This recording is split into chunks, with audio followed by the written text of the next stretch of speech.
Yo, what's up, good people? Hope everybody's doing well. Hope everybody enjoyed my last video about the bodybuilders versus athletes. Had a couple people inbox me about it, and glad I touched some people with that video.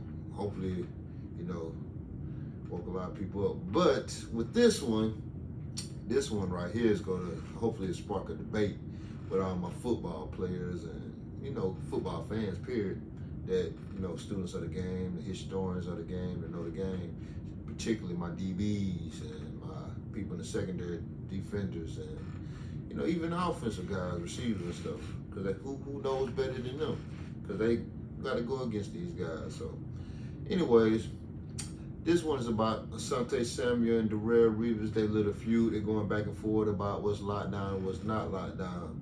So first I want to set the stage by this and give y'all my perspective and what I think is locked down. I agree with both parties. I agree with Revis saying that, taking away one side of the field, playing man-to-man coverage, not allowing any touchdowns, that is a lot for sure locked down. But I also agree with Zunt, Asante Samuel, they call him Zunt. But I also agree with Asante saying, locking down the field is good, but getting a pick is also the biggest play on the defense you can get is an interception. You know what I'm saying? Why they call him Mr. Pick Six. But at the same time, you could get an interception, but giving up a touchdown, I always looked at that as canceling each other out. I get an interception, then I give up a touchdown, I'm back at square one. So I had to get another interception to offset that touchdown.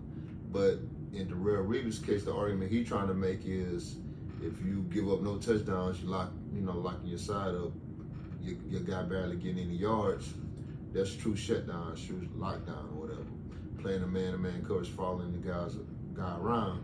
I agree with that, but I also have a couple, pushbacks against that.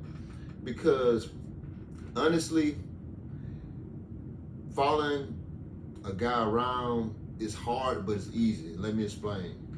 It's easy because, all week you just gonna have this receiver. So you could just study this receiver and the quarterback, of course, because, he throwing it to him. But you could just study that receiver and the quarterback the whole week and just focus on that. The other 10 guys doing something else on defense, and your job is just to sit right here and you following that guy around. Hell, it was plays, like Asante was saying, it was plays where games where Revis would just sit in the middle of the field or on the side of the field, everybody else huddled up. He just wait to see what side of the receiver go to, the best team's best receiver, Terry Owens, Randy Moss, all them guys, elite guys, Hall of Famers. He'll see where they go, and he'll go where they go, which is hard sticking with those guys because they, like I said, they're elite. But it's easy because your attention to detail is only but so much. You ain't got to worry about where you got to be in a cover 6, a cover 4, a cover 2, a cover fire zone. You ain't got to worry about all that stuff. You got to just the top of 2. You ain't got to worry about all the coverages and all that stuff where you got to be at because you know what you got. So, like Asante was saying, being a complete corner, a true shutdown corner in all facets, you got to better play all coverages, just not man. And I 100% agree with that. That's why I'm kind of leaning towards Asante, saying, it's hard to say Revis was shut down because he was shut down, but him being a complete corner, I just don't know. Because like Asante said, Revis only got 29 interceptions in his career. Asante got, I think he said he got 50 something, and Dion got 50 something. But Dion was a shutdown, so you can't say they ain't throwing at Revis or whatever, because Dion, they wouldn't throw at Dion. Be some kind of way he still got 50 something interceptions. So that's a big point right there. That's a big point. So only having 29 interceptions and you're a first ballot Hall of Famer, I see why Asante saying what he's saying, but his gripe is because he ain't in the Hall of Fame and he's been waiting. He should be in. He is a Hall of Famer to me. That's a different argument. But him, being better than Revis, technically, it's not close. I don't think so. It's not close because Revis, his patience and his just studying him, he's technically sound. And Asante gambled a lot. You could get him with double moves and all that, but he was a great corner. He was a complete corner. He was shut down to me as well. If I had to pick which one I would want Revis because I'm more of a playing it. I ain't gonna say play it safe type of guy because I am a ball hawk, but I'm like opportunity. I wait on my opportunity. I'm patient. I got the patience of a Revis, but I got the ball awareness and ball, skills and ball hawk ability like Asante because I'm both of them combined. I ain't trying to compare myself to him. I'm talking about my mindset. My mindset is I got both of their mindsets because I will be patient and just wait on the opportunity to get a pick. Wait on you to make a mistake. I'm not going to gamble. I don't gamble because I probably have way more picks than I got because myself in my career I'm about 30. I got to count up all my picks again, but I think I'm about 30, 32. I think away. I'm about 30. I think about 30 or 29. I either got 71 or 70 picks. I'm about 30. I think I'm either 31, 30, or 29 picks away from having 100 interceptions since I've been playing post college. So I'm definitely a ball hawk. So, which is on average is about 6 or 7 interceptions a year since I've been playing since 2013. So, and I had years where I only had 1 or 2 interceptions, but that's beside the point. We ain't talking about me. We talking about Revis and Asante. And so, yeah, I do agree with them. I do agree with Asante saying, you got to be a complete corner. You got to be a complete DB or whatever. All in all, I feel like Revis is the better corner, like I said, but Asante is the more complete corner, if that makes sense. Revis could do the main thing you want people to do best is man-to-man coverage. He could do that great, but I feel like Revis is a more complete corner. Asante is a more complete corner. But if I had to choose, I'm choosing Revis because I know he's patient, man. He's not going to gamble and give up any touchdowns. Asante, game could be on the line. He get bite on a double move, ball game.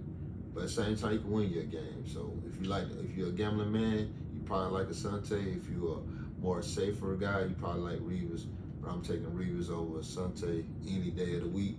But I like both.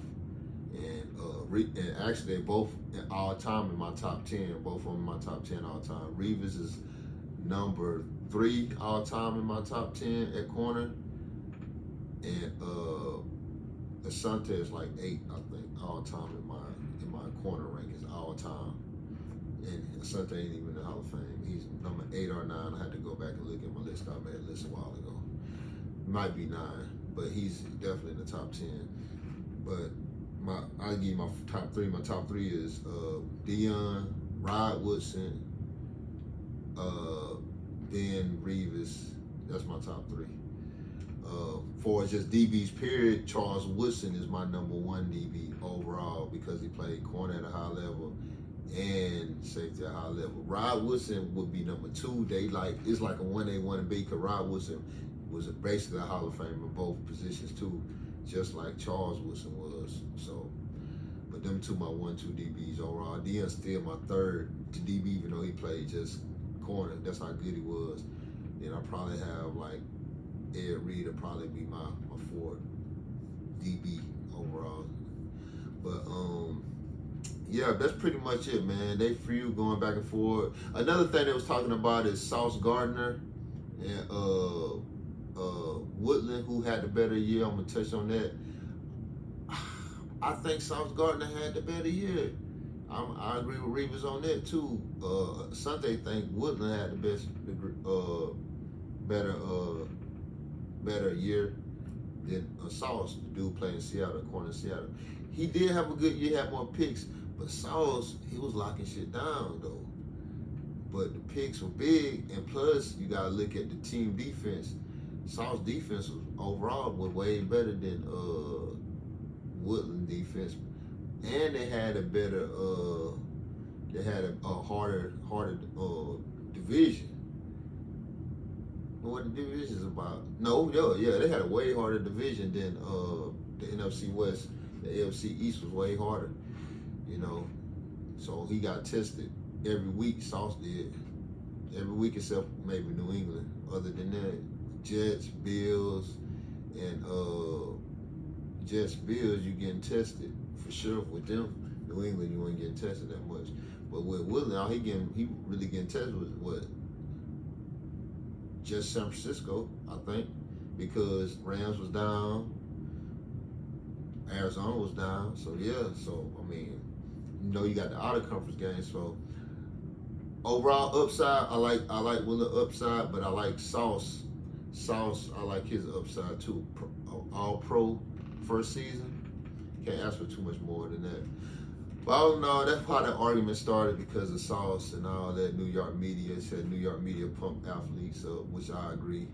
I feel like if you're a starter in the New York media, you probably gonna be a all pro or pro bowler if you have a above average season, because you'll get all the publicity. So I do agree with that. So Marcus do matter. It helped Jamal Adams out, even though he a dog, but it helped him out too. So yeah, that's pretty much it on that. Next video, I'm probably gonna be talking about coaching versus playing. I had a lot of people saying, why don't you just be a coach and stop playing, you know, at this point? And I will answer that, and I think y'all would love my answer to that, so you don't want to miss that. Again, for more great content like this, like, subscribe, comment, you know, inbox me, let me know what you think.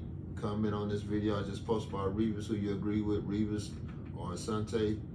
And you know, that's pretty much it. If y'all need anything, let me know again. And that's all. Y'all boys have a good day.